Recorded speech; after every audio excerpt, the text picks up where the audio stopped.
Difference between batting and fusible fleece. So the biggest difference I would say is going to be structure wise. If you want something that is more sturdy, I would say, and has more shape, I would go for a fusible fleece. If you want something that's more kind of just relaxed and still has some structure but not as much, I would go for a batting. I don't have actual batting with me because I'm currently just working with fusible fleece, but I will show you kind of an example of what it's gonna look like. So this is just polyfill. This I used to stuff my ornaments that I was making, but this is pretty much what batting is gonna be made out of and what it's gonna look like. Batting is gonna be more pressed together and it's gonna be more of a sheet as opposed to being loose like this. For texture wise, this is kind of what it's gonna look like.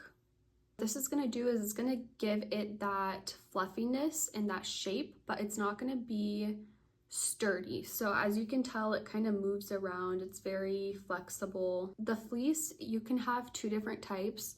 So it comes fusible, which is where you iron it on, or it will just be like a standard sheet, which you can just quilt on. The one that I have currently is going to be the iron on one. The back is going to have like this texture. It's a little bit rough, and you're pretty much going to put your fabric on top of the rough part, and you're gonna iron it on together. And these are kind of like little glue dots, so it's gonna stick onto your fabric once you put the iron on and put the heat onto the fusible fleece. This is kind of what that looks like.